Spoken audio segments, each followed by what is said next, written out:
এই নিরপরাধ মানুষদেরকে বিনা বিচারে বিনা হিসাবে ছেড়ে দেওয়া লাগবে। কোনো অপরাধ নেই এদের, একজনের রাগের ফসল এগুলো, প্রতিহিংসার ফসল। এ মানুষগুলো সত্যি ভালো মানুষ আমার দৃষ্টিতে, আমি যা দেখেছিলাম এদের জীবন চরিত্র, নামাজ রোজা এবং আল্লাহর যে ঈমান আল্লাহর প্রতি তাদের, এই কথাগুলো বাস্তবে আমি দেখে এসেছি। এই কারণে বলছি, যারা বিডিআর হত্যা মামলার নাম নিয়ে, পিলখানার নাম নিয়ে এই নিরপরাধ মানুষকে, অপরাধ করে থাকলে আপনি প্রমাণ পেলে তার বিচার করেন, কিন্তু নিরপরাধ যারা বিচার হওয়ার পরও তারা মাত্র 7 বছর জেল হওয়ার কথা, 14 বছর কোন কারণে একটা মানুষের মুখ রাখতে গিয়ে আপনি তারা জেলখানা রাখবেন? এখানে দায়িত্বে যারা আছেন এই বিচার ব্যবস্থা একটু তাড়াতাড়ি কাজ করে তাদের ছেড়ে দেওয়া হোক। অন্তত জীবনের শেষ কয়েকটা দিন স্ত্রী পুত্র সন্তান আদি নিয়ে দুনিয়া একটু কাটিয়ে যাক। পঞ্চগড়ের এই মুরব্বীটা, কি নাম যেন, আব্দুল মতিন না কি নাম, এরকম বহু মানুষকে দেখেছিলাম। ওদের দুঃখ কষ্ট আল্লাহর আরশ পর্যন্ত কেঁপে যাওয়ার কথা। আমরা এখান থেকে আহ্বান জানাচ্ছি, যারা দায়িত্বে আছেন বিচার ব্যবস্থায়, বিচার বিভাগে, খুব তাড়াতাড়ি এই বিডিআর মামলায় যারা আছে, বিনা কারণে যারা বছরের পর 14 বছর জেলখানায় আছে, কিচ্ছু জানে না, ওদেরকে আমার মনে হয় শাস্তি দিলেও খুব বেশি হলো 7 বছর দেওয়া যেত। ওরা বলতো, হুজুর আমরা যদি অপরাধ করেও থাকি, বিদ্রোহ করে থাকি, আমাদের 7 বছর জেল হয়, অথচ বিনা কারণে 14 বছর আমি জেলে। এত বড় জুলুম আর সহ্য করা হবে না। যারা দায়িত্বে আছেন আহ্বান জানায়, বাংলার লক্ষ লক্ষ তাওহীদি জনতা নিয়ে আজ হাজার হাজার মুসলিম মানুষে যে বিডিআর, আমি 900-র উপরে বিডিআর পেয়েছিলাম, আমার উপর তলায় যারা থাকতো অধিকাংশ বিডিআর মামলার কিচ্ছু জানে না, 14 বছর জেল খাটতেছে। বিশেষ করে মুন্সিগঞ্জের কয়েকজন আর পঞ্চগড়ের এক মুরব্বী, এত ভালো মানুষ আমার জীবনে জেলখানায় আমি পাইনি। ওরা কোরআন শরীফ মাথায় নিয়ে, হাতে নিয়ে, বুকে নিয়ে বলতো, হুজুর আমি কিচ্ছু জানি না, আর 1 বছর পরে রিটায়ার্ড হয়ে যাব, শান্তিতে আছি, কি জানো কি হয়ে গেল আমার, এই যে বেকার ধরে 14 বছর আটকে রেখেছি।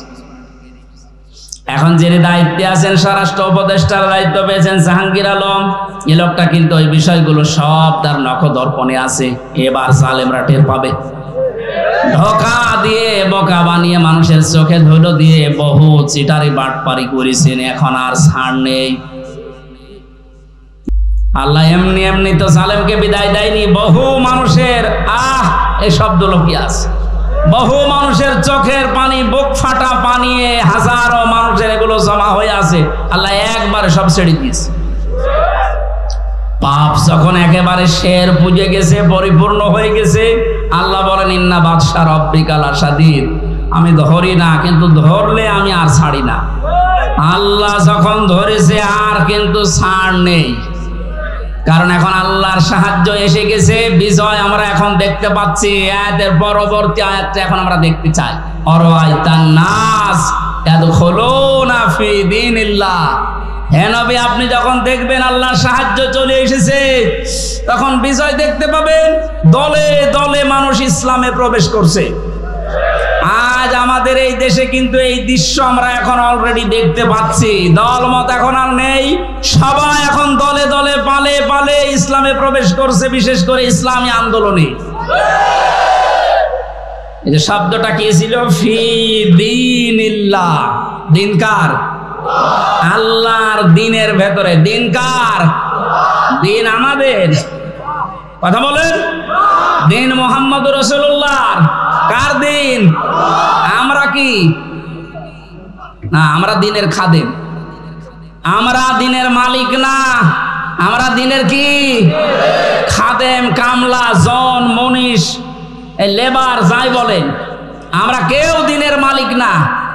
সুতরাং দিনের ভেতরে যারা প্রবেশ করছেন তাদেরকে ওয়েলকাম জানাচ্ছি, কারণ দিনের মালিক কে বলেন তো?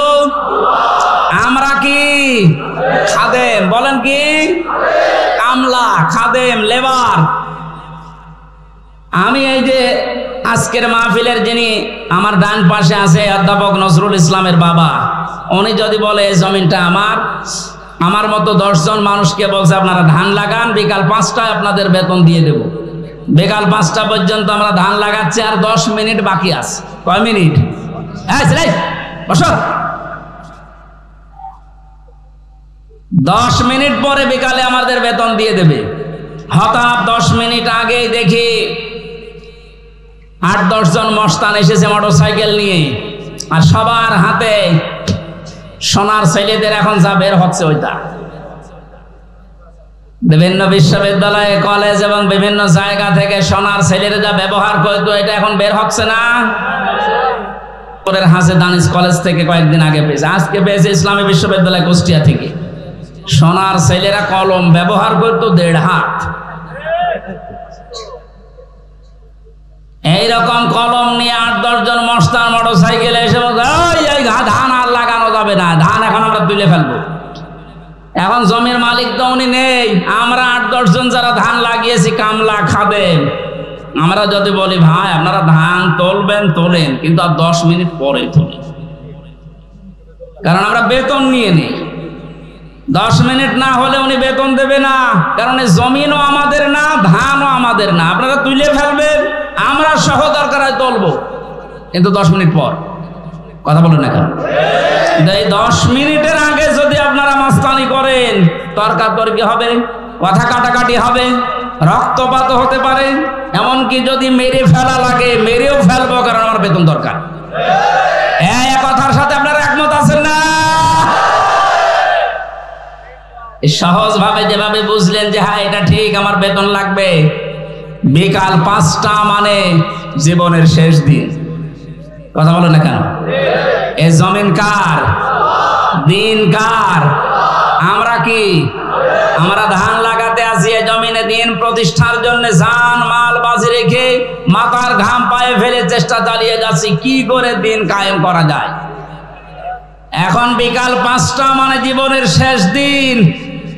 এদিন আসার আগে যদি কেউ বাধা দিতে আসেন, তর্কাতর্কি হবে, কথা কাটাকাটি হবে, রক্তপাত হবে।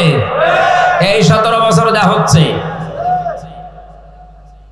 এখনো যদি বাধা আসে, যদি মেরে ফেলা লাগে মেরে ফেলতে আমাদের কোনো বাধা নেই, কারণ আমার বেতন দরকার, আর আমার বেতনের নাম জান্নাত।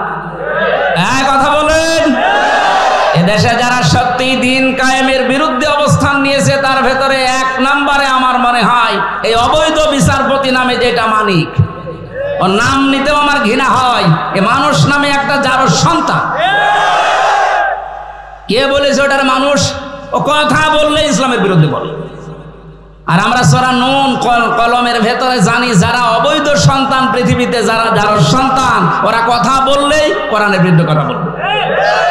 এর কথাবার্তা শোনেন না? আরো টাটকা কিছু শয়তান আছে। আমরা কিন্তু বিকাল 5টা পর্যন্ত এই জমিনে ধান লাগাবো, বাধা দিতে আসলে কিন্তু এখন আর কথা কাটাকাটি না, তর্কাতর্কি না, রক্তপাত না, এখন বিদায় করে দেবো।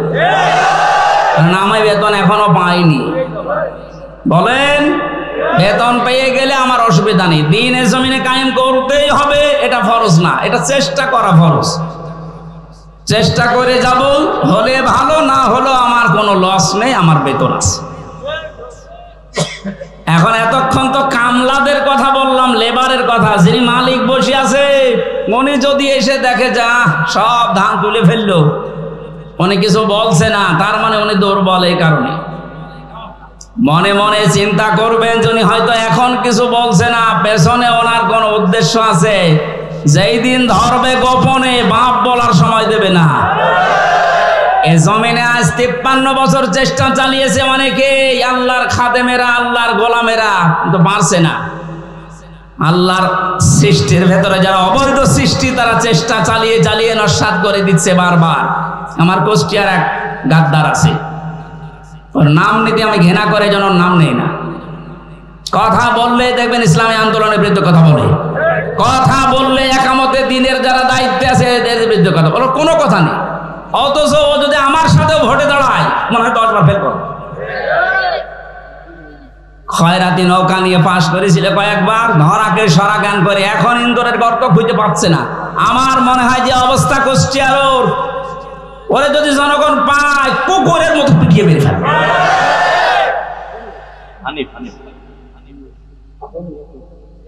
না, ও নুনো নাম আমি নিই না, নাম দেখো কি হক ননু দিয়েছে। শয়তান শয়তানি করার জায়গা পায় না। আর একজন বরিশালের আছে, এবার আর একটা শয়তান, এ মনন না কি নাম যেন, মনন না মেনন, মাত্র 4 দিন আগে এদের স্বাধীন হওয়ার, এই 5 তারিখে স্বাধীন হলো না, 4 দিন আগে শয়তানগুলো উঠে পড়ে লেগেছিল একটা জনগণের সেন্টিমেন্ট অন্যদিকে নজর ঘুরিয়ে দিতেছে, এই দেশের ইসলামপন্থী যারা তাদেরকে নিষিদ্ধ করে দাও। আল্লাহ চিরতরে ওদের নিষিদ্ধ করে দিয়েছে, যেন যুগে যুগে যারা জালেম আসবে তারা যেন শিক্ষা নেয়। ফেরাউনকে আল্লাহ এমনি সটকি দিয়ে রাখে নাই, আল্লাহ বলেন ওকে সটকি দিয়ে রাখলাম এই কারণে যুগে যুগে যারা স্বৈরাচার আসবে তারা যেন ওর লাশ দেখে শিক্ষা নেয়। সুতরাং আজও যারা জালেম তাদের অবস্থান এই 5 তারিখের পর থেকে যা হয়েছে, এখনো যদি আপনার পরিবর্তন না আসে, শিক্ষা না নেন, আমার মনে হয় আজরাইল আসার আগে আপনার আর পরিবর্তন নেই। সুতরাং আমাদের মালিক যিনি, উনি তো জমির মালিক ছিলেন, আমাদের এই জমিনের মালিক কে বলেন তো? উনি এখনো আছে না নেই? আমরা তো কামলাদেরই এই অবস্থা, খাদেমদের এই অবস্থা। যিনি মালিক আছে উনি কিন্তু দেখছে যে 53 বছরে আমার জমিনে দিন কায়েম হতে দিল না কারা। হয়তো উনি সরাসরি কিছু বলছে না, গোপনে যেদিন ধরবে না বাপ বলারও সময় পাবেন না। দাড়ি কেটে পালাতে গিয়ে পালাতে পারে না, এতে কত বড় শয়তান। আমি তো মাঝে মাঝে ওর দিকে এখন তাকিয়ে বলছি, আল্লাহ এই শয়তান আমি তো দেখিনি, যদি দেখতাম এই নমরের দিকে মনে হচ্ছে শয়তান, যদি দেখতাম এরকম নাম নিয়েছে আমার দরবেশ বাবা।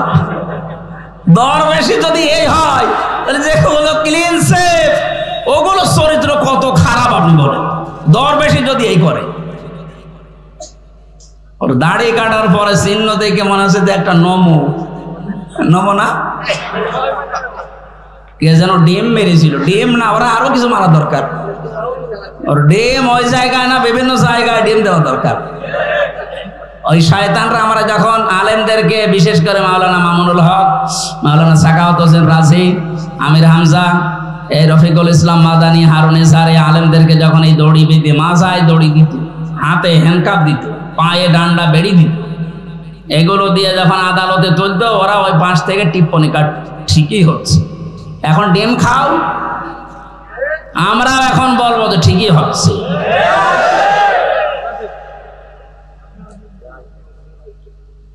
সুতরাং দিনের ভেতরে যেভাবে দলে দলে পালে পালে আজ মানুষ প্রবেশ করতে আরম্ভ করেছে, ইসলামী আন্দোলন এবং একামতি আন্দোলনের এই কর্মীদের ব্যবহারের কারণে আল্লাহ যেন এটা অব্যাহত রাখেন। আর আইতান নাস, হেনবে আপনি দেখতে পাবেন, ইয়াদখুলুনা ফি দীনিল্লাহ, মানুষ প্রবেশ করছে। ইয়াদখুলুনা এটা মোসারে, বর্তমান ভবিষ্যৎ, প্রেজেন্ট ফিউচার, এখন প্রবেশ করবে, দলে দলে সামনেও প্রবেশ করবে ইনশাআল্লাহ। এটা যদি প্রবেশ করে করে এই 20% এখন আছে ইসলামী সেন্টিমেন্টের মানুষ, এই 5 তারিখ থেকে আজকের এই দিন পর্যন্ত 35% অলরেডি হয়ে গেছে। যেদিন 51% হয়ে যাবে সেই দিন এই দেশে ইসলাম কায়েম, কেউ ঠেকাতে পারবে না। এইটা শোনার পরেই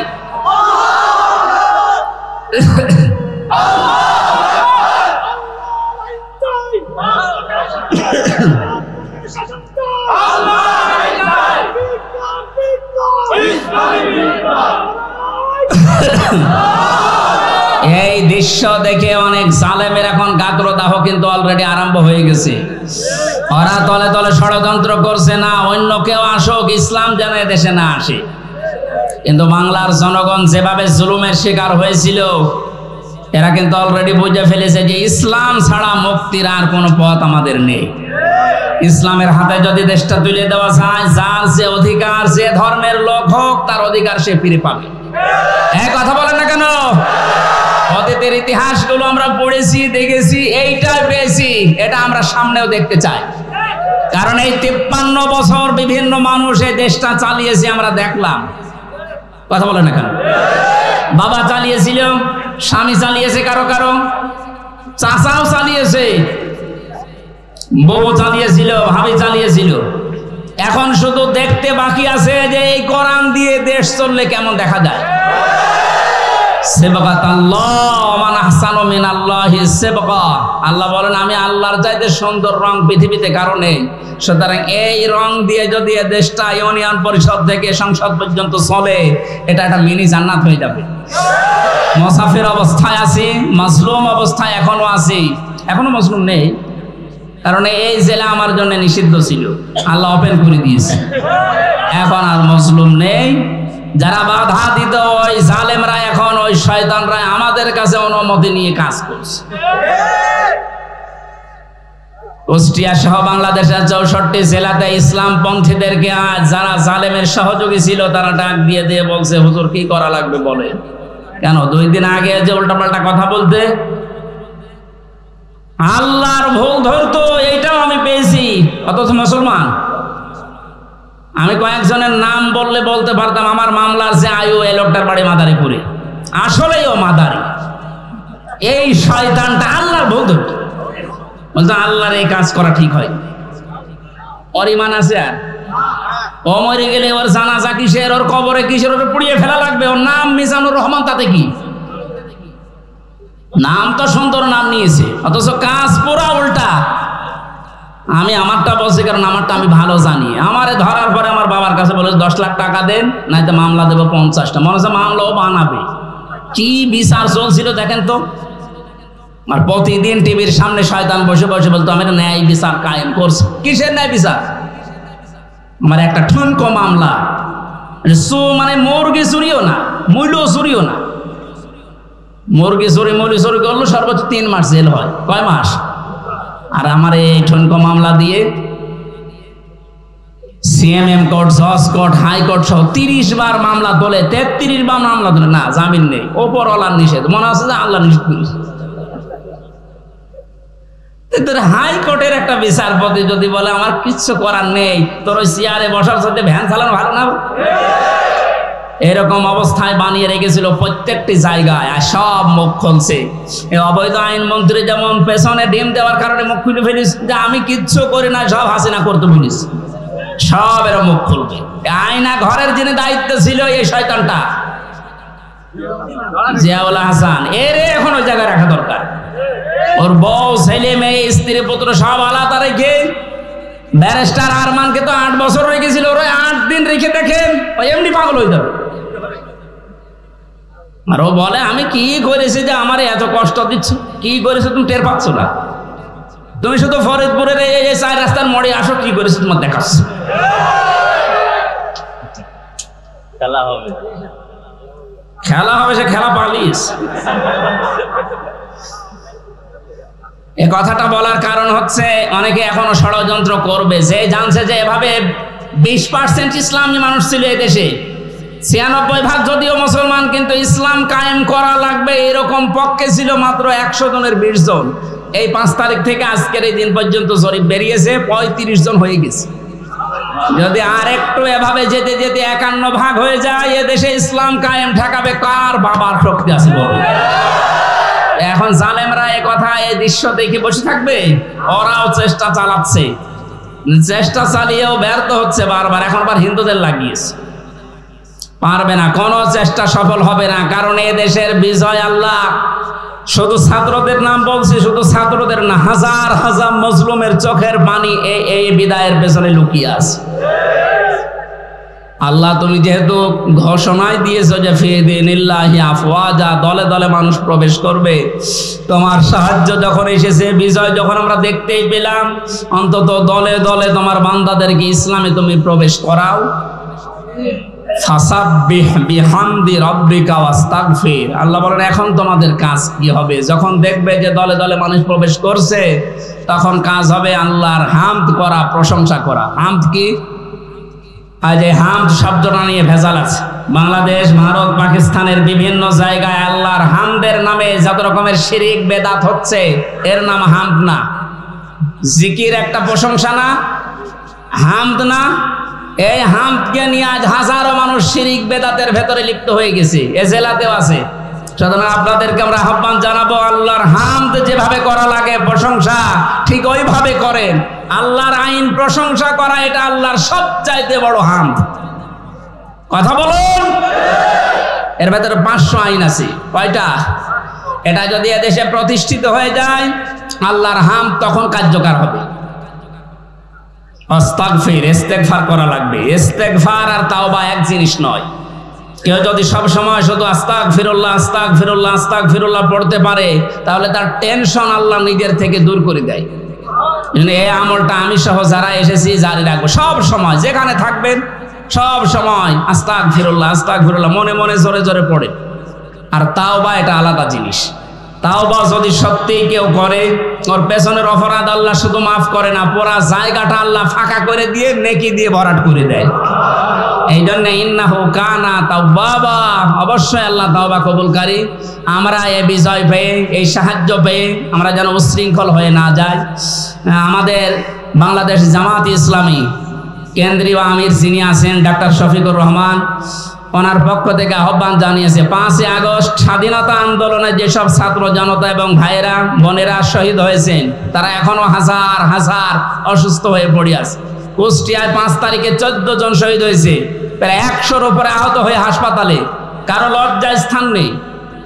আমি গিয়েছিলাম হাসপাতালে দেখার জন্য, একজন আমাকে তার মা বলছে আমার ছেলের লজ্জার স্থান উড়ে চলে গেছে। এই জায়গায় গুলি ঠেকিয়ে মেরেছে, এই গোপালগঞ্জে বাড়ি, সাহেব আলী নাম দারোগা।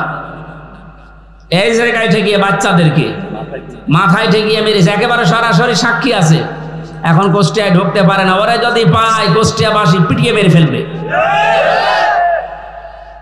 একটা লোককে দেখতে গেলাম হাসপাতালে, সে বলছে আমার সামনে সাহেব আলী দারোগা আমার ছেলেকে একেবারে এই জায়গায় ঠেকিয়ে দিয়েছে, মারা গেছে। একটাই ছেলে ছিল, তার মা মারা গেছে এমনিতে আগে। লোকটা পাগলের মতো হয়ে গেছে।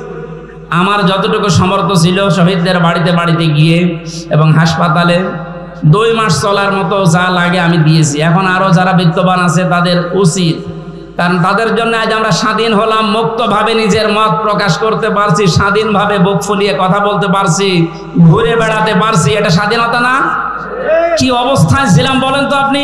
বাংলাদেশে আমার বাড়ি এই পাশের জেলায়, অথচ এই জেলায় আমার ঢোকা নিষেধ। বিয়ে খেতে এসেছিলাম, তারপরও আসতে দেন। সুতরাং যারা শহীদ হয়েছেন তাদের জন্য আমিরে জামাত ডাক্তার শফিকুর রহমান আহ্বান জানিয়েছে যে যেখান থেকে পারেন অন্তত 1টা টাকা হলেও এই শহীদদের সুস্থতার জন্য, ওনারা বহু টাকা পয়সা বিভিন্ন জায়গায় দিয়ে আসতেছে, ওনাদের কয় টাকা আছে? টাকা পয়সা যারা মেরেছিলেন দরবেশ বাবা, এর টাকা এখন এই শহীদদের দেওয়া দরকার। এর টাকায় অসুস্থ মানুষদেরকে দেওয়া দরকার। 24,000 কোটি না কত টাকা যেন বাইরে পাচার করেছে, এক ব্যাংকে শুধু এত টাকা আছে দরবেশে। কিসের দরবেশ? এই জন্য বহু টাকা এখনো বাইরে যাদের পাচার করা আছে এই দেশে আছে, সব টাকাগুলো রাষ্ট্রে জমা দেওয়া দরকার। সব নিয়ে এসে রাষ্ট্রের উন্নয়নের কাজে লাগান, কোনো অসুবিধা নেই, দেশ দিন দিন উঠে যাবে। রেখো না মনেতে ভয়, বান্দা খোদার দূর হয়ে যাবে বাধা সব। তোমার আমার এক মালিক আছেন, আছেন আমাদের রব, আছেন আমাদের রব। আলহামদুলিল্লাহ, ফরিদপুর জেলার বোয়ালমারী থানার অন্তর্গত মাদ্রাসাটা ধোলচড়া মালিখালি বাইতুল জান্নাত ইসলামিয়া মাদ্রাসার উদ্যোগে আল্লাহর কোরআনের তাফসীর মাহফিলের স্বনামধন্য সভাপতি। এখানে এত কথা বলেন কেন? এখান থেকে যান যান, ওই জায়গায় বসেন। যান, হ্যাঁ সেটাই, যা তো বসো। কথা বন্ধ করে দাঁড়িয়ে থাকে থাকো, জায়গা না ফালে কি করবো, ওই জায়গায় দাঁড়া।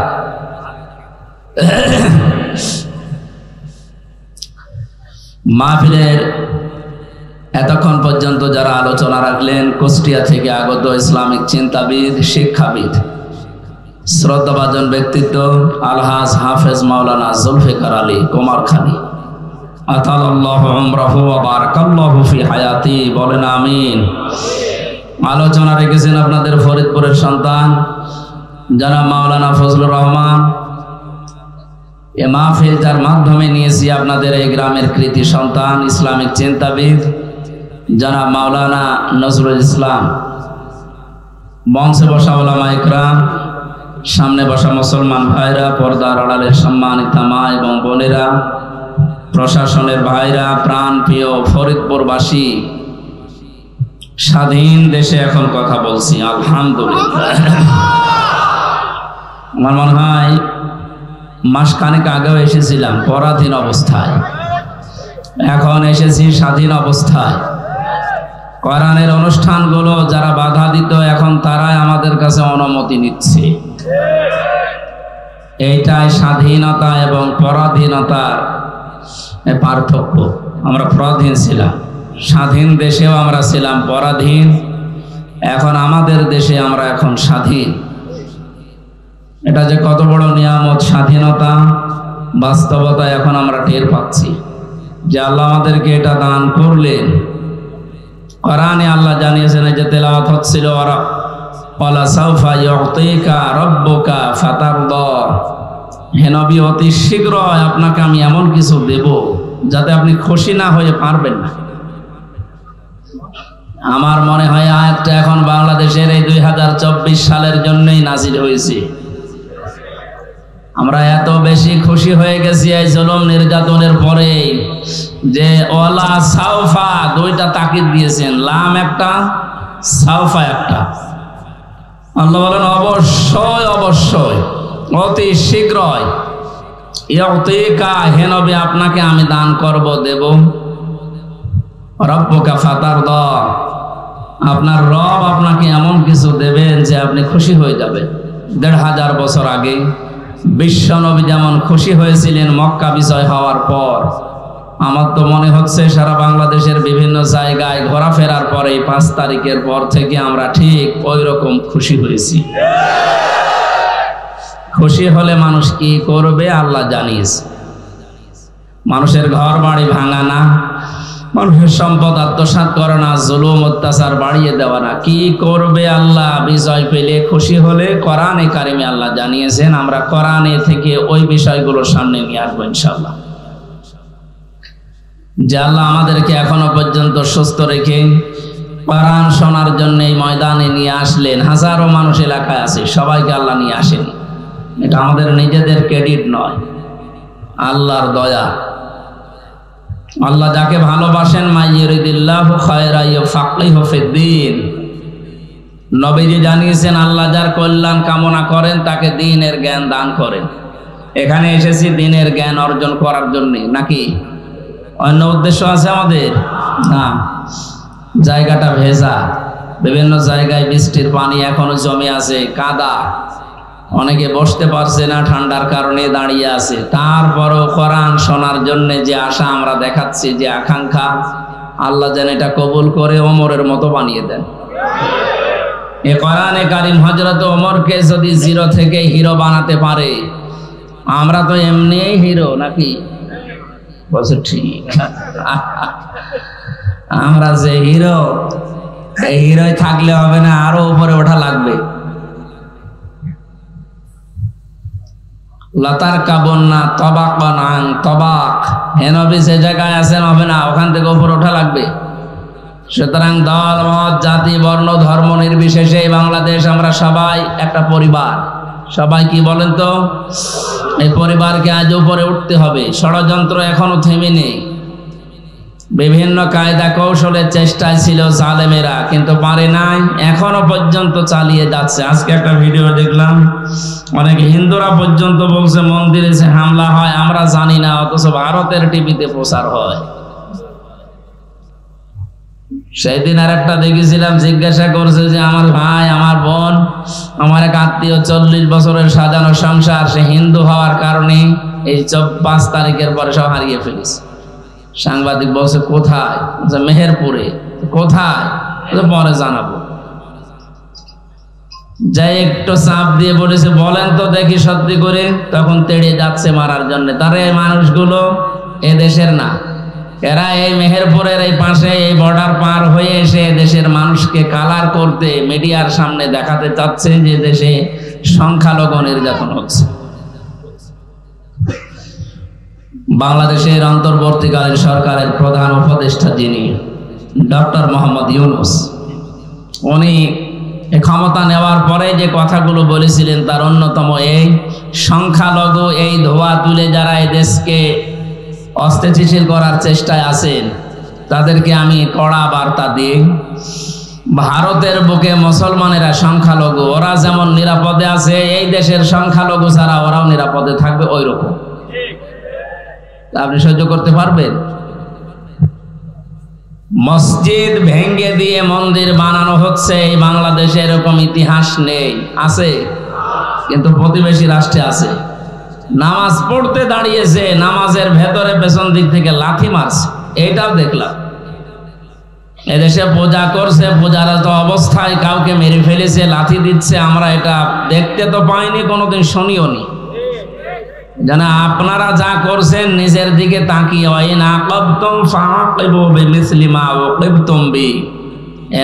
যে মানুষগুলো অত্যাচার জুলুম নির্যাতন করেছিল আপনি অতটুকু তাদের উপর করতে পারেন। এই 17 বছর যা করেছেন আপনি যে বিবেককে জিজ্ঞাসা করেন, যদি অতটুকু করি আপনি টিকে থাকতে পারবেন? 15 বছর যে জুলুম নির্যাতন সহ্য করলাম আমরা, পুলিশ ছাড়া মাত্র একদিনও আপনি টিকতে পারেননি। একটা মানুষের জিকির যে পরিমাণ হয়েছিল, আমার মনে হয় আল্লাহর জিকির যদি আমরা ওই পরিমাণ করতে পারতাম আমরা আল্লাহর ওলি হয়ে যেতাম। একটা মানুষ মারা গেছে, সে যেভাবেই মারা যাক, তার জন্য এত আলোচনা হয়।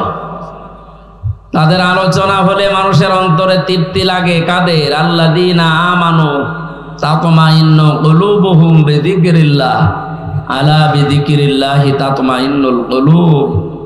আল্লাহ বলেন ঈমান যাদের আছে তাদের সামনে আল্লাহর নাম উচ্চারণ হলে, আল্লাহর জিকির করলে মনে শান্তি আসে। আর আমরা দেখি যে পুরা উল্টা, আল্লাহ বাদ দিয়ে মানুষের জিকির করলে মানুষের অন্তরে শান্তি আসে। এ কি মানুষ আছে? আর আয়াতের প্রথম শব্দ ছিল আল্লাযীনা আমানু, যারা ঈমান আনে, তাতমাইন্নু কুলুবুহুম বিযিকরিল্লাহ, তাদের কলব প্রশান্তি লাভ করে, ঠান্ডা হয়ে যায়, শীতল হয়, শান্তি পায় তখন যখন তাদের সামনে আল্লাহর জিকির হয়। তারা যখন আল্লাহর জিকির করে তাদের অন্তর প্রশান্তি লাভ করে। আল্লাহর জিকিরের বাইরে ঈমানদারের জীবনে শান্তি আর আছে? নেই। পোড়াটা উল্টা দেখলাম, তার মানে তাদের ঈমান নেই। কথা বলেন না কেন? কোন ঈমানদার যদি মারা না যায়, বেঈমান মারা যায়, তার জানাজা পড়া জায়েজ আছে? এই কথাটা মনে হয় শক্ত হয়ে গেল। কথার অর্থ বোঝার চেষ্টা করেন। কোন বেঈমান মারা গেলে তার জানাজা দেওয়া, কবরে দেওয়া জায়েজ আছে? না। অনেকে মুখ খুলছে না, একে বিশ্বাস করে না নাকি কি কি বলেন? কোরআনে কারিমে আল্লাহ পাক জানিয়েছেন, ওয়ালা তুসাল্লি আলা আহাদিম মিনহুম মাতা আবাদা ওয়ালা তাকুম আলা কবরি ইন্নাহুম কাফারু বিল্লাহি ওয়া রাসূলিহি ওয়া মাতু ওয়া হুম ফাসিকুন। সূরা তাওবা 10 নম্বর পারা 19 নম্বর পৃষ্ঠার 12 নম্বর লাইনের 84 নম্বর আয়াতে আছে। আমি যত তাফসীর ঘাটাঘাটি করেছি প্রত্যেকটি মুফাসসির আয়াতের ব্যাপারে একমত। হযরতে আব্দুল্লাহ ইবনে মাসউদ, আব্দুল্লাহ ইবনে আব্বাস রাদিয়াল্লাহু তাআলা আনহুমা, দুইজন এত বড় বড় রাইসুল মুফাসসিরিন বলা হয় যাদেরকে, তারা পর্যন্ত আয়াতের ব্যাখ্যা এভাবে লিখেছেন। আল্লাহ পাক বলেন, হে নবী, ওই মানুষগুলোর কবরের পাশে দাঁড়ানো দূরের কথা, জানাজার নামাজ দূরের কথা, ওর কবরের পাশেও আপনি দাঁড়াবেন না। ওয়ালা তুসাল্লি আলা আহাদিম মিনহুম, যদিও আয়াতটা নাজিল হয়েছিল আব্দুল্লাহ ইবনে উবাইয়ের ক্ষেত্রে, আল্লাহ এখানে হোম দিয়ে ঝামেলায় ফেলে দিয়েছেন আমাদের অনেককেই। আল্লাহ যদি সরাসরি তার নামটা উচ্চারণ করতেন তাহলে আয়াতের ভেতরে আমরা থাকতাম না।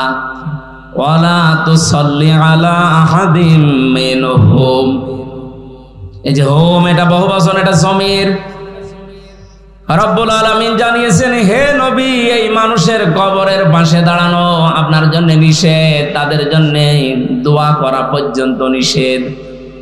শুধু আব্দুল্লাহ ইবনে উবাই না, কিয়ামত পর্যন্ত এর চরিত্র যারা অর্জন করবে তাদের জন্যও জানাজার নামাজ, তাদের জন্যও কবরে দেওয়া, কবরের পাশে দাঁড়ানো আপনার জন্যে কিয়ামত পর্যন্ত আপনার উম্মতের জন্যও জায়েজ নেই। জেলখানায় 3টা বছর ছিলাম আমি। মাওলানা মামুনুল হক হাফিজাহুল্লাহ পাশের রুমে ছিলেন উনি। সকাল 9টার পরে আমাদেরকে যখন ছেড়ে দিত, ওই যে বারান্দায় শুধু সারাদিন ওনার সাথে বসে কোরআন হাদিসের কথাগুলো বলা বলি করতাম।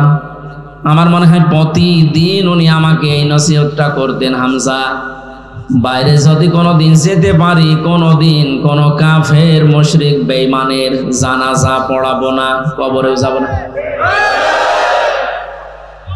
কয়েকদিন প্রশ্ন করেছিলাম যে ভাই, আপনি এই বিষয়টা নিয়ে এত কঠিন, এত সিরিয়াস হয়ে যাচ্ছেন। বলে, দেখো, এই বিষয়টা সুন্নত, নফল, মুস্তাহাব, মুবানা, এটা একটা হারাম কাজ। কোন বেঈমানের জানাজার নামাজে যাওয়া, সাক্ষী দেওয়া, তাকে কবরে দেওয়া, এটা হারাম কাজ। কি কাজ? সূরা তাওবার 84 নম্বর আয়াত। এবং এই যে আলেমের যে বক্তব্য এতক্ষণ শুনলেন, ওনার এই কথা অনুযায়ী এদেশে এখন অনেকেই জানাজার নামাজের অনুপযুক্ত। যে মানুষগুলো এই জুলুমের বিরুদ্ধে জীবন দিয়েছে, যে যুবকেরা, মানে আজকেও একটা ভিডিও দেখলাম, এক আলেম নামে কলঙ্ক, আহলে হাদিসের নাম নিয়েছে। এটা আহলে হাদিসের লোক না, এটা জালেম একটা। এ রফিকুল ইসলাম বিন কি জানো, হিমার ইবনে হিমার, হিমার ইবনে হিমার, এইরকম নাম ওদের। এই লোকটা বক্তব্য দিচ্ছে আবু সাইদ নামে, এ নাকি আত্মহত্যা করেছে, এ শহীদ হয়। কি করে মরলে শহীদ হবে আপনি বলেন তো দেখি? বিশ্ব নবী জানিয়েছেন, দেওয়াল চাপা পড়ে মরলে সে শহীদের মর্যাদা পায়, পানিতে ডুবে মরলে শহীদের মর্যাদা পায়, পাহাড় থেকে পড়ে মরে গেলে শহীদের মর্যাদা পায়, অ্যাক্সিডেন্টে মরে গেলে শহীদের মর্যাদা পায়, আগুনে পুড়ে পড়লে শহীদের মর্যাদা পায়। আর জালেমের জুলুমের সামনে নিজের বুক পেতে জীবন দিয়ে চলে গেল দুনিয়া থেকে, তাকে আপনি শহীদ বলতেও রাজি না। আপনাকে আর একবার মরে দেখানো লাগবে যে এই যে আমি শহীদ হলাম। এটা কি ইয়ার কি মারা জিনিস? আপনি যদি সত্যি এ কথা এরকম সেন্সে বলে থাকেন, আপনার ঈমান নষ্ট হয়ে গেছে। কারণ শহীদ এ শব্দটা অনেক দামি শব্দ। এই খুব ভালো করে খেয়াল করবেন, আলেম যারা আছেন তাদেরকে বলছি, খুব ভালো করে খেয়াল করবেন। ঠাট্টা বিদ্রোহ করার জিনিস না। শহীদ এ শব্দটা আন্দাজে যাত্রার নামে লাগালেও হবে না। ব্রাহ্মণবাড়িয়ায় আসার সময় দেখেছি একবার যে লেখা আছে কবরের পাশে, শহীদ ধীরেন্দ্রনাথ চন্দ্র। বলেন তো, এর নাম শুনেই বোঝা যাচ্ছে যে কয় নাম্বার শহীদ। হয়তো চান্দার টাকা ভাগাভাগি করতে যে মরে গেছে, ও শহীদ। এবার আসেন যে তথ্য কোরআনে আল্লাহ দিয়েছেন, আপনাদেরকে বলছি, আপনি হয়তো এইভাবে চিন্তা করেননি। দেখেন তো আমার এই থিওরিটা মেলে কিনা। সূরা বাকারার ভেতরে আল্লাহ জানিয়েছেন, ওয়ালা তাকুলু লিমান ইউকতালু ফি সাবিলিল্লাহি আমওয়াত বাল আহইয়াউ ওয়ালাকিন লা তাশউরুন। খুব খেয়াল করে শুনেন। মানুষ কথা বলে যেহেতু মুখ দিয়ে, এই জন্য আল্লাহ মুখের উপরে নোটিশ জারি করে দিয়েছেন, হে পৃথিবীর মানুষেরা, এটা বহুবচন, ওয়ালা তাকুলু, কেউ বলবা না। কে বলছেন? কেউ বলবা না এই কথা।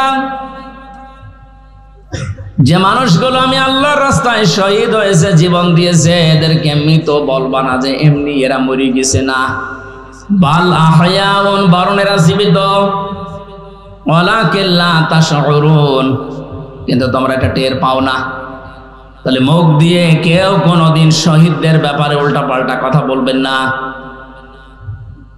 71 সালে এদের স্বাধীন করার জন্য যারা জীবন দিল তাদেরকে যদি শহীদ বলতে পারেন, এই 24 সালে জালেমদের মোকাবেলা করার জন্য নিজের জীবনটা যারা দিয়ে দিল তাদেরকে শহীদ বলতে আপনার অসুবিধা কোন জায়গায়? আপনি আমার একটা কথা খণ্ডন করেন তো যে না এটা মিলছে না। আল্লাহ মুখের ওপরে প্রথমে নোটিশ দিয়েছেন 144 ধারা জারি, মুখের ওপরে মুখ দিয়ে বলবি না, কেউ বলবি না যে আমি আল্লাহর জন্য যারা জীবন দিয়েছে এরা শহীদ হয়নি রে, এমনি মারা গেছে, এদেরকে মৃত বলা যাবে না। কেন মৃত বলা যাবে না? কারণ এরা জীবিত। জীবিত কেমন করে? সূরা আলে ইমরান 4 নম্বর পারার 11 নম্বর পৃষ্ঠার 9 নম্বর লাইনে আছে, মানুষের মুখ দিয়ে কথা বলার পরে আর একটা ধারণা করার জায়গা আছে মানুষের, সেটার নাম অন্তর। ধারণা করে কি দিয়ে? বলেন বলেন। মানুষের অন্তরে যেন এই ধারণাও না আসে, আল্লাহ এই জন্য অন্তরের উপরও নোটিশ দিয়েছেন, আলা তাহসাবান্নাল্লাযীনা কুতিলু ফি সাবিলিল্লাহি আমওয়াতা বাল আহইয়াউন ইনদা রাব্বিহিম ইরযাকুন।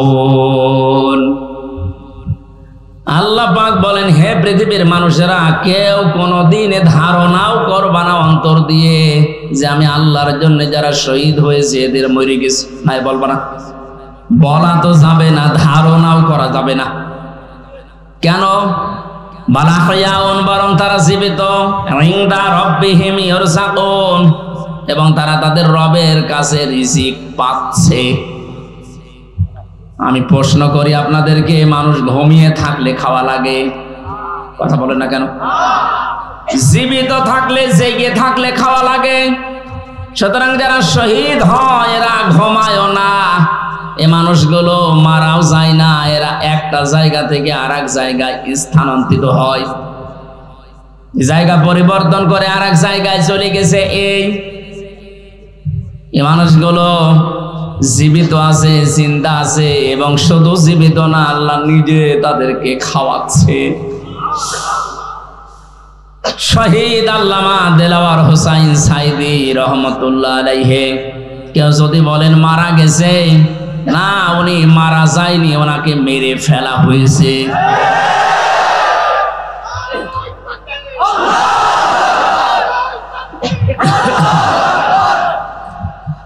3টা বছরের ভেতরে আমার সাথে একদিন দেখা হয়েছিল জেলখানায়। উনি 1 নম্বরে, আমি 4 নম্বরে। বহু কথা ওই 10 মিনিটের ভেতর আমাকে শুনিয়েছিল। সব চাইতে আশ্চর্য, যেদিন ওনাকে হাসপাতালে নিয়ে আসার জন্য সই নিয়েছে, ওই দিন ওনাকে ধোঁকা দিয়ে বোকা বানিয়েছে জেলার আর সোপার এখন যারা স্বীকার করছে। ওনাকে এটা জানিয়েছে যে আপনি মুক্ত হয়ে যাবেন। এদেশের নির্বাহী আদেশে যিনি দায়িত্বে আছেন ওই সময় ছিলেন, তিনি নির্বাহী আদেশ দিয়ে আপনাকে মুক্ত করে দেবে, আপনি মুক্ত বাতাসে আবার কোরআনের কথা বলতে পারবেন। এ কথা বলার পরে সই নিয়ে ওখান থেকে বের করে প্রথমে গাজীপুরে নিয়ে যায়, ওই জায়গা থেকে নিয়ে যায় মেডিকেলে। ওখানে যাবার পর গাড়ি থেকে নামার সময় যে হাসিটা দেখেছিলেন আপনারা, আমরা তো জানি না, পরের দিন শুনলাম মারা গেছে। এখন ভিডিওতে দেখতে পাচ্ছি যে হাসিটা উনি দিয়েছিলেন, ওনার বিশ্বাস ছিল আমি আবার মুক্ত জীবনে কোরআনের কথা বলতে পারবো। কিন্তু ষড়যন্ত্র করে ওপরের নির্দেশে, বিশেষ করে এই ডাক্তার নামে কলঙ্ক, আল্লাহর পরে মানুষ যদি কাউকে বিশ্বাস করে থাকে সেটার নাম ডাক্তার। আর এই কলাঙ্গার ডাক্তার মোস্তফা জামান, এখন আরো 2 জন আছে, এরা ভেতরে নিয়ে ইনজেকশন পুশ করে লোকটাকে দুনিয়া থেকে শহীদ করে দিল। অনেক যদি অসুস্থ হবে, আপনি বাস্তবতায় টের পান না। কোন মানুষকে ওইভাবে অসুস্থ অবস্থায় হাসতে কোনোদিন আপনি দেখেছেন? সুতরাং উনি মারা গিয়েছে কখনো না, আমি বিশ্বাসও করি না, কোনোদিন বলিও না। উনি শাহাদতের মর্যাদা পেয়েছেন, কারণ সারা জীবন ওনার মোনাজাত ছিল আল্লাহুম্মা ইন্নী আসআলুকা শাহাদাতান ফি সাবিলিক। আল্লাহ আমার সাধারণ ভাবে মরণ দিও না, মরণ দিলে তুমি শাহাদতের মরণ দিও। বহু মানুষকে হাসপাতালে আমি এই জেলখানার গেট দিয়ে বের হয়ে যেতে দেখেছি, জেলের ভেতরেই হয়তো মারা গেছে, কিন্তু নিয়ে যে প্রচার করে যে উনি মারা গেছে চিকিৎসাধীন অবস্থায়, অথচ জেলের ভেতরে মরে যায় অনেকে। এই জন্য আমার প্রতিদিনের তাহাজ্জুদের নামাজের দোয়া এটাই ছিল, আল্লাহ তুমি আমাকে এইভাবে সাধারণ মরণ দিও না। আল্লাহুম্মা ইন্নী আসআলুকা শাহাদাতান ফি সাবিলিক ওয়াজআল মাউতি ফি বালাদি রাসূলিক। হযরত ওমর এই দোয়া করতেন। এই প্রথম টোকা আমি মাঝে মাঝেই বলেছি, আল্লাহ তুমি যদি মরণ আমাকে দাও তো শাহাদতের মরণ দিও। কোরআনের পাখির সারা জীবনের মোনাজাত ছিল এইটা, আল্লাহ তুমি আমাকে শাহাদতের মরণ দিও। এই জন্য উনি শাহাদতই পেয়েছেন। শাহাদত যারা বরণ করিয়েছে তাদের শাহাদত এখন বরণ করানো লাগবে না। এরা তো আর শাহাদত পাবে না, কারণ জালেমদের ভাগ্যে আল্লাহ শাহাদতে শব্দ দেয়নি। আল্লাহু লা ইয়াহদিল কওমাস সালিমিন। আল্লাহ পাক বলেন জালেমদেরকে আমি আল্লাহ হেদায়েত দেই না, পথ দেখাই না। সুতরাং যারা জুলুম করে মানুষের জীবন নষ্ট করে দিয়েছেন, সে শাহাদতের মরণ পেয়ে জান্নাতের পাখি হয়ে উড়ে বেড়াচ্ছে, তা আপনি কি করলেন? আপনি তো হেদায়েত থেকে চিরবঞ্চিত হয়ে গেলেন। যার ইশারায় যা করেছিলেন এখন তো সব উলটপালট হয়ে যাচ্ছে। আজকে সাবেক অবৈধ আইন মন্ত্রী আনিসুল হকের বক্তব্য, আমি যা করেছি এতদিন সব করেছি হাসিনার কথা মতো। ঠেলা সামলাইবার শুধু এ না, এদেশে যত মানুষ অত্যাচার জুলুম নির্যাতন চালিয়েছে প্রত্যেককে যদি রিমান্ডে আমার সাথে যা করেছে ওইটুকু করে, ও সব সত্য কথা বলবে। মাটির নিচে নিয়েছিল, মাটির নিচে নিয়ে চোখ বাঁধা কালো কাপড় দিয়ে, পেছনে হাত বাঁধা। পেছনে যদি এমনি হাত বাঁধে, যদি হ্যান্ডকাপ ওটা এমনিতে হাত কেটে যায়। পেছনে হাত দিয়ে যদি উপরের দিকে টান টান করে রাখে 11 ঘন্টা, আপনি বলেন সত্য বলেন আর মিথ্যা বলেন, যা বলবে বাবা সব ঠিক আছে। এই জন্য আমি এখন দাবি জানাই, আমার মুখ দিয়ে যারা এরকম উল্টা পাল্টা কথা, আমি তো বলি নাই একটা 11 ঘন্টা দাঁড় করানোর পরও আমি বলি নাই 10 দিন রিমান্ড, আমি একটা কথাও না, আমি এগুলো করি নাই। আপনি আন্দাজে জোর করে বলাবেন। যে অবস্থায় আমাকে নিয়েছিল, আমার তো এখন মনে হচ্ছে ওই মানুষগুলোকে কাউন্টার টেররিজমে যে 4 সন্তানগুলো ছিল, আলেমদেরকে যারা সবচাইতে বেশি কষ্ট দিয়েছে, এই মনিরুল, এই হারুন, আসাদুজ্জামান, আব্দুল মান্নান, আতিকুর রহমান, নাম ধরে বলছে এগুলো মানুষ নামে কলঙ্ক। মানুষ হয়ে মানুষকে এত কষ্ট দিতে পারে আমি না দেখলে বিশ্বাস করতাম না। 10টা দিন গেছে আমার 10 বছরের মতো, ঘুম তো নেই। আন্দাজে কষ্ট আপনি কেন দিলেন? নিজেরাই মাঝে মাঝে বলা করতে, হুজুর কিছু জানি না, আমরাও জানি। টিপ্পনি কাটতো, একে অন্যের সাথে হাসি তামাশা করতো। আমার নামাজ পর্যন্ত 4 ওয়াক্ত পড়তেই দেয়নি, জোহর আসর মাগরিব আমি ইশারা করি, কারণ আমি জানি না এখন দিন না রাত। এখনো পর্যন্ত জালেমদের পক্ষে যারা ছাপায় গেছেন, আমাদের কি দোষ আপনি এটা পাচ্ছেন না? কোন দোষ যদি দেশের জালেমদের নাও থাকে, শুধুমাত্র আয়না ঘরের বিচার করলো আপনার ফাঁসি হবে। জানেন আয়না ঘর কি? ব্যারিস্টার আজমি, ব্যারিস্টার আমান আজমি, আপনি কি জবাব দেবেন তার মা বাবার কাছে, তার স্ত্রীর কাছে, তার ওই ছোট ছোট বাচ্চাদের কাছে কি জবাব দিবেন বলতে পারেন? পারবেন না। এরপরও আপনি মাইকে, এরপরও লাইভ করছেন যে আমার কি অপরাধ, আমি দেশ ত্যাগ করলাম, আমি তো এখনো খুঁজে পাই না। খুঁজে পাচ্ছেন না। কোন দোষ যদি আপনার নাও থাকে, সবচাইতে বড় দোষ এই আপনি আয়না ঘর বানিয়েছেন। এটার চাইতে মারাত্মক পৃথিবীতে কোন জুলুম আছে বলে আমি জানি না। একটা জীবিত মানুষকে এদিকে 1.5 হাত, এদিকে 1.5 হাত, ওর মাঝখানে পায়খানা, আমি যেখানে থাকতাম এর মাথার কাছে পায়খানা, এতটুকু জায়গায় 24 ঘন্টা। আর খাবার যা দেয় মনে হচ্ছে 2-3 দিন আগের খাবার, পচা খাবার। খেলে খান, তারা এক বাটির ভেতরে 4-5টা তরকারি দিয়ে দেয়, আবার ডাল দিয়ে দেয়, খান না খান না খান, আপনি মরে যান, ওদের কোনো অসুবিধা নেই। কারণ কেউ জানে না তো পৃথিবী তো আছে কিনা। এমন জায়গায় এমন ভয়ঙ্কর, এমনিতেই মানুষ হাত ফেল করে মরে যাবে। এই জন্য যারা টপ টু বটন জড়িত এই জুলুমের সাথে, ওদের কোনো শাস্তি দেওয়ার দরকার নেই, শুধু এই ঘরের ভেতরে 10 দিন একটু আটকিয়ে রাখেন, এমনি মরে যাবে। আমাদের তাও সেনায় তো কোরআন ছিল, আমি কোরআন পড়তে পারতাম, ও শয়তানদের তো কোরআনও নেই, ও এমনি টেনশনে মরে যাবে। আর এখনো টের পাচ্ছেন না যে আমি কি করেছি, এত যে আমার উপর জনগণ এত খেপলো, আপনি টের পাচ্ছেন না। জালেমরা জাহান্নামে যাবে, তার 1 নাম্বার কারণ এরা আল্লাহর মামলার আসামি। এটা আমি বানালাম, হ্যাঁ?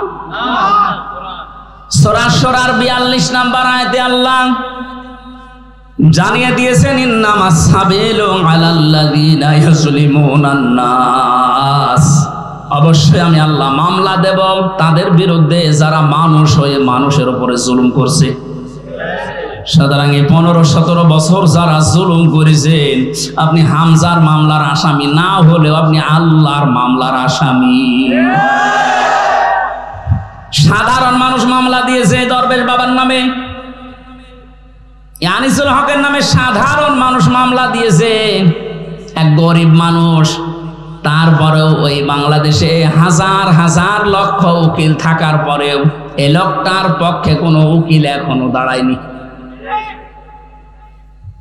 আর আপনি তো সাধারণ মানুষের মামলার আসামি না, আপনি সরাসরি আল্লাহর মামলার আসামি।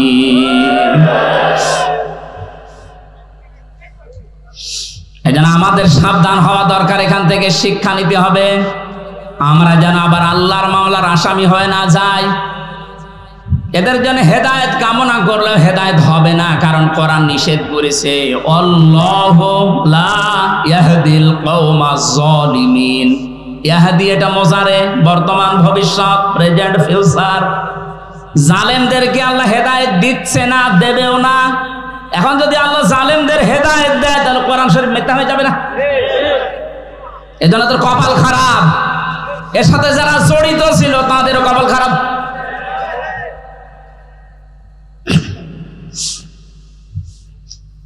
ফরিদপুরবাসী বড় ব্যথা নিয়ে কথা বলছি। এই জালেমদের জুলুমের কারণে আমার ছোট মেয়েটা আজ পর্যন্ত আমার চিনে না, আমার কাছেও আসতে চায় না, ভয় পায়। কি করেছিলাম? কোরআন হাদিসের কথাগুলো ওপেন ভাবে বলতাম, গোপন রাখতাম না, এইটাই আমার অপরাধ। এতটুকুর জন্য আপনি 3টা বছর আমার নষ্ট করবেন আর এত কষ্ট আমার দেবেন? এটা ধরে নিয়েছে, বসিয়ে তো ছেড়ে দিলেই হয়তো এইভাবে বলতে নেই, আমি তো সংশোধন হয়ে যেতাম। ওর 8 মাস 9 মাস বয়সে আমি রেখে এসেছিলাম, 3 বছর পরে এখন ওর বয়স 4 বছর, এখনো পর্যন্ত স্বাভাবিক না, আমার কাছে আসতে চায় না। কেন আপনি কাজ করলেন? কি জবাব দেবেন বলেন তো? এই জন্যই মাওলানা মামুনুল হক এই কথাটা বারবার আমাকে শোনাতেন, জালেমদের বেঈমানদের কোনো জানাজা নেই, জানাজা মানে তাকে সাক্ষী দিয়ে আল্লাহর কাছে পৌঁছিয়ে দে যে ভালো ছিল, এ কথা বলা যাবে?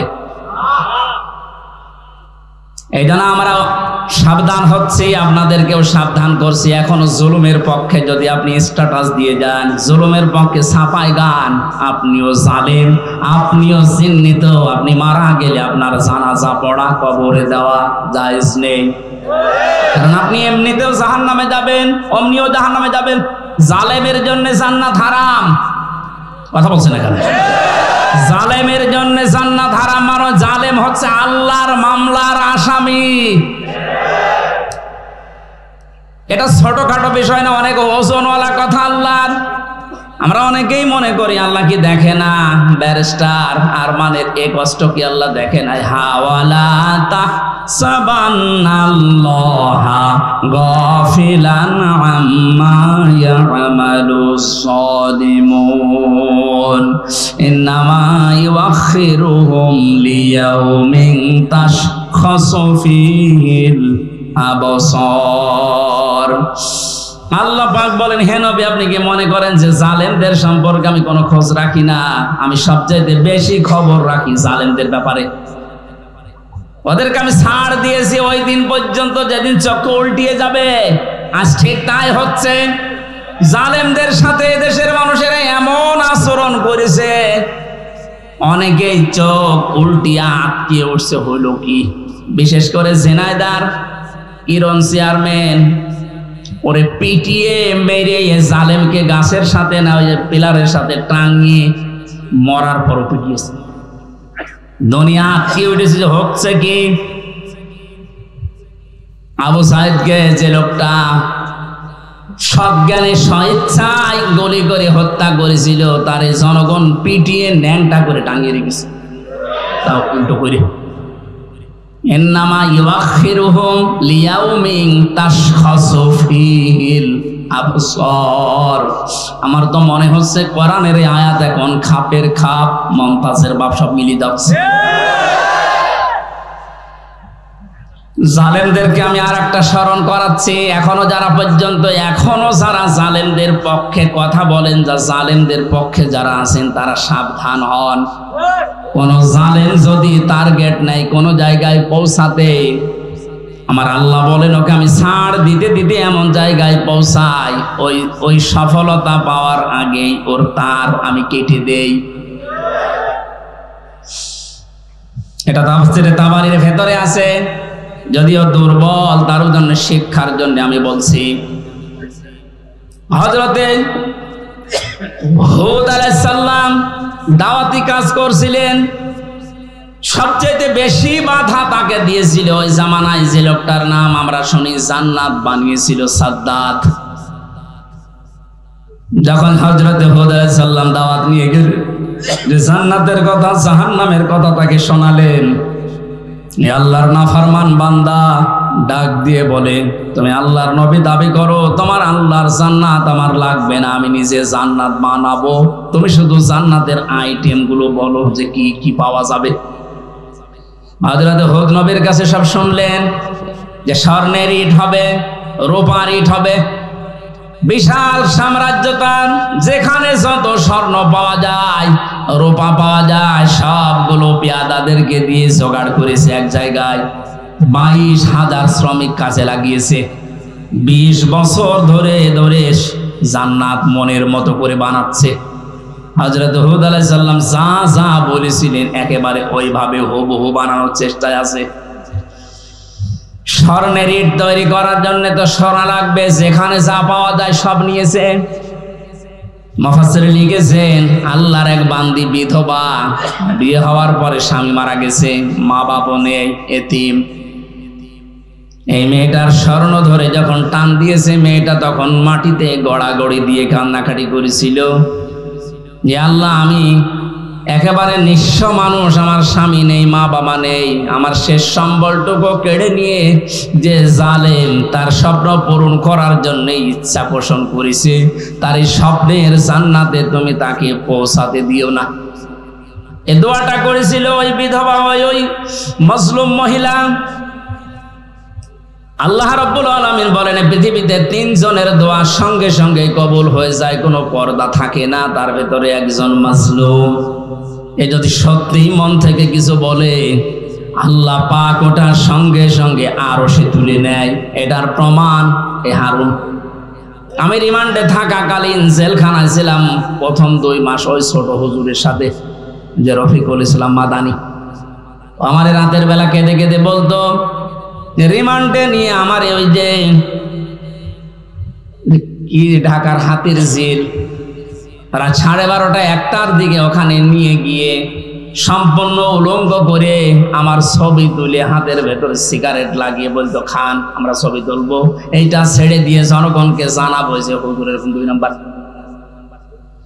আজকে দেখলাম বলছিল যে আমি ওই দিনই আল্লাহর কাছে ওই মাজলুম অবস্থায় আকাশের দিকে তাকিয়ে দোয়া করেছিলাম, মাবুদ জীবনে যদি কিছুই তোমার দরবারে ভালো না লাগে, কবুল না হয়, আজকের যে দৃশ্য আমার শরীরে এক টুকরা পোশাকও নেই, তুমি দেখতে পাচ্ছ।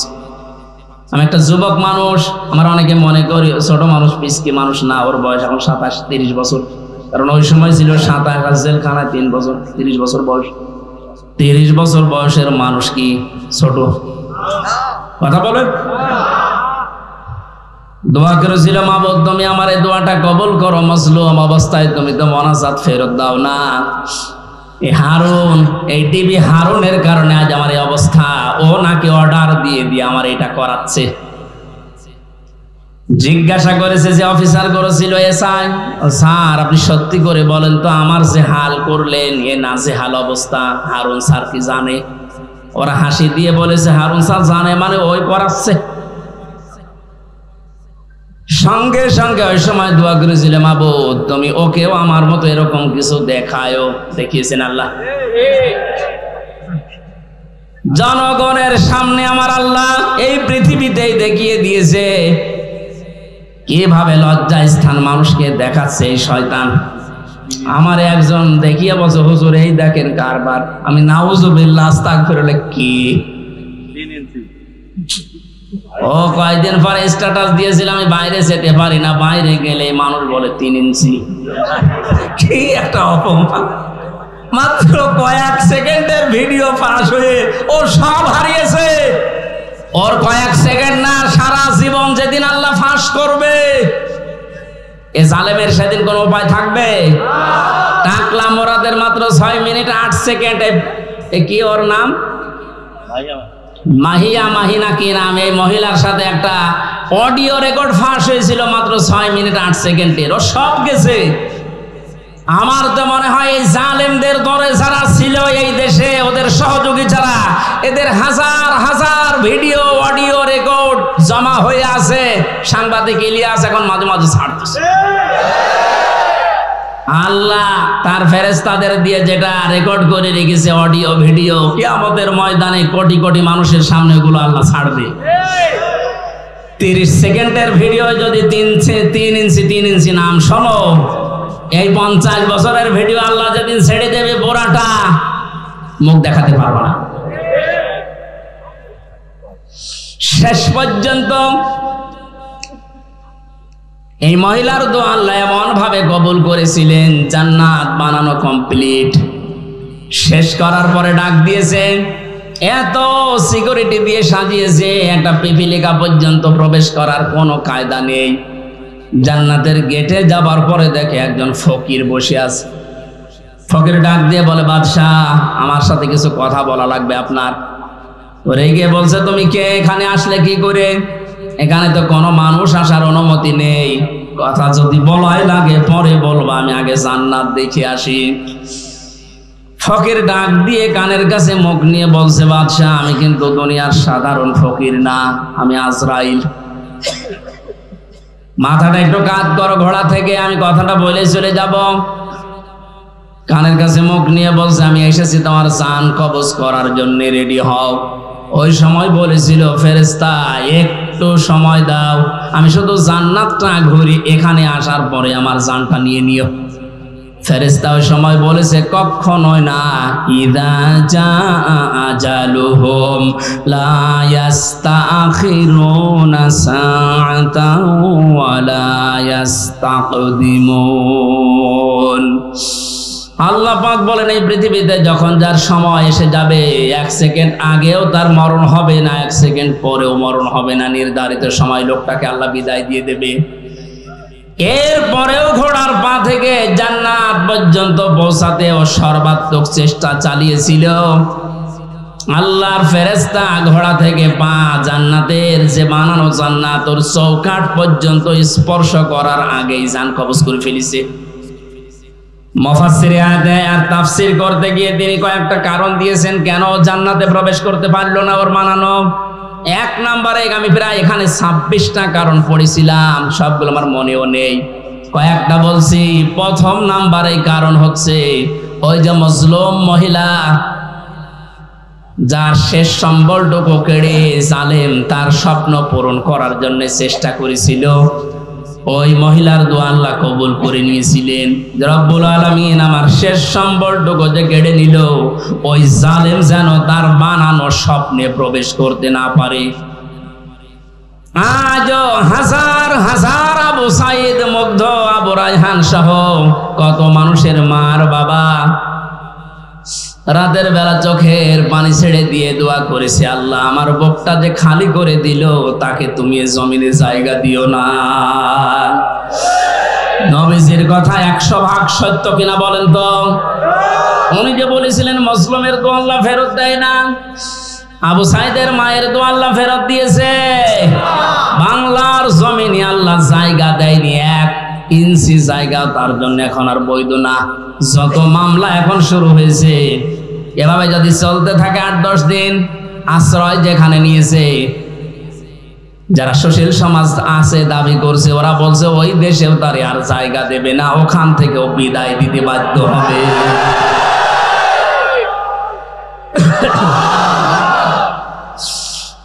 আমার ফরিদপুরবাসী জালেমদের জন্য সব জায়গা আল্লাহ অবৈধ ঘোষণা দিয়েছেন। জালেমদের কোনো জায়গা পৃথিবীতে নেই, কারণ সবচাইতে বেশি আল্লাহ খেয়াল করেন জালেমের জুলুমের দিকে। আল্লাহ এত বেশি রাগান্বিত হয়ে যায় জালেমের উপরে, না জানি ওকে 7 তবক আসমানের উপর থেকে ফেলে দিতে পারলে আল্লাহর ভালো লাগে। এই জন্য আমরা সাবধান হব, কোন জালেমের জানাজা কবরে দেওয়া এটা মেকি, এটা ভুয়া হবে। ওদের জন্য জানাজাও জায়েজ নেই, কবরে দেওয়া জায়েজ নেই। আল্লাহ আমাদেরকে উল্টাপাল্টা কথা যারা বলি, ধারণা করি অনেক আলেম পর্যন্ত এখন বিভিন্ন জায়গা থেকে টাকা খেয়ে কথা বলছে, আবু সাইদ মুগ্ধ এরা শহীদ হয়নি, অথচ শহীদদের ব্যাপারে কথা বলা, মুখে অন্তরে ধারণা করাও নিষেধ। এ ঘোষণা কার?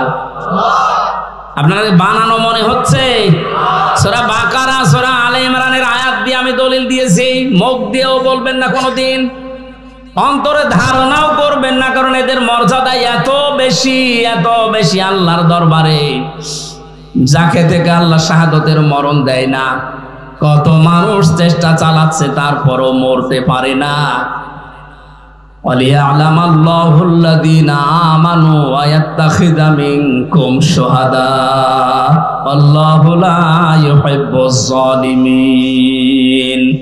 সূরা আলে ইমরানের 140 নম্বর আয়াতের শেষের দিকে আছে, আল্লাহ রাব্বুল আলামিন বলেন, আমি যার জীবন যৌবন পছন্দ করি, ভালোবাসি, এই মানুষকে আমি আল্লাহ শাহাদতের মরণ দিয়ে ধন্য করি। জোরে বলেন সুবহানাল্লাহ। শহীদ আবু সাইদ সাধারণ মনে হচ্ছে না, ওই ইসলামী আন্দোলনের একজন কর্মী ছিল। তাই একনিষ্ঠ কর্মী ছিল। এখন খোঁজ খবর নিয়ে যেটা দেখা যাচ্ছে, তার মানে জীবনে এমন এমন কাজে আঞ্জাম দিয়েছে, রাতের বেলা তার তাহাজ্জুদের নামাজ, চোখের পানি আল্লাহর দরবারে মনে হয় মঞ্জুর হয়েছে। তাহলে সাধারণভাবে মরণ দেয়নি, আল্লাহ শাহাদতের মরণ জালেমের সামনে আল্লাহ দিয়েছেন। আয়াতের শেষের কথা ছিল আল্লাহু লা ইউহিব্বুজ জালিমিন, আল্লাহ জালেমদেরকে ভালোবাসছেন না, বাসবেনও না। জোরে বলেন নাউজুবিল্লাহ। এজন্য আহ্বান জানাচ্ছি, হাতে পায়ে ধরে বলছি, এখনো যারা জালেমদের পক্ষে আছেন, সাফাই গান, নিজের পায়ে নিজে কোড়াল মারবেন না, ফিরে আসেন। জালেমদের কোন জায়গা কিয়ামত পর্যন্ত এ জমিনে আর হবে না। আল্লাহ আমাদেরকে জালেমদের বিষয়গুলো বোঝার তৌফিক দিন। আল্লাহুম্মা আমিন। রব্বানা যালামনা আনফুসানা ওয়া ইল্লাম তাগফির লানা ওয়া তারহামনা লানাকুনান্না মিনাল খাসিরিন। রব্বুল আলামিন ফরিদপুর জেলার বোয়ালমারী থানার অন্তর্গত বাইতুল জান্নাত জামে মসজিদ ইসলামিয়া মাদ্রাসা এলাকার মানুষ মিলে কোরআনের আয়োজনে আঞ্জাম দিয়েছে। যতগুলো কথা বলেছি, আল্লাহ তাআলা দুনিয়ায় আমল করার তৌফিক আমাদেরকে দান করো। সওয়াব যদি দিয়েই থাকো, এদেশে যারা শহীদ হয়েছে, যাদেরকে অন্যায়ভাবে ফাঁসি দিয়ে দুনিয়া থেকে বিদায় দেওয়া হয়েছে, আল্লাহ তাআলা ওই শহীদদের আত্মার মাগফিরাত কামনা করছি, মাফ করে দাও। বিশেষ করে 5 আগস্ট যারা জীবন দিয়ে চলে গেল, আল্লাহ তাআলা এই স্বাধীনভাবে কথা বলার মতো দেশ যারা উপহার দিয়ে গেল ওদেরকে শাহাদাতের সর্বোচ্চ মাকাম তুমি দিয়ে দাও। মাহফিলের জন্য যারা শ্রম দিয়েছে, কষ্ট করেছে, যে যেভাবে এগিয়ে এসেছে কোরআনের দিকে, তোমার রহমত তার দিকে ওইভাবে এগিয়ে দাও। মা বোনেরা আছে পর্দার আড়ালে, তুমি তাদেরকে ফাতেমার মতো, আয়েশার মতো বানাও। জালেমদেরকে তুমি এদেশ থেকে চিরতরে বিদায় করে দাও। নূহ নবী দোয়া করেছিলেন, লা তাদার আলাল আরদি মিনাল কাফিরিনা দাজ্জারা।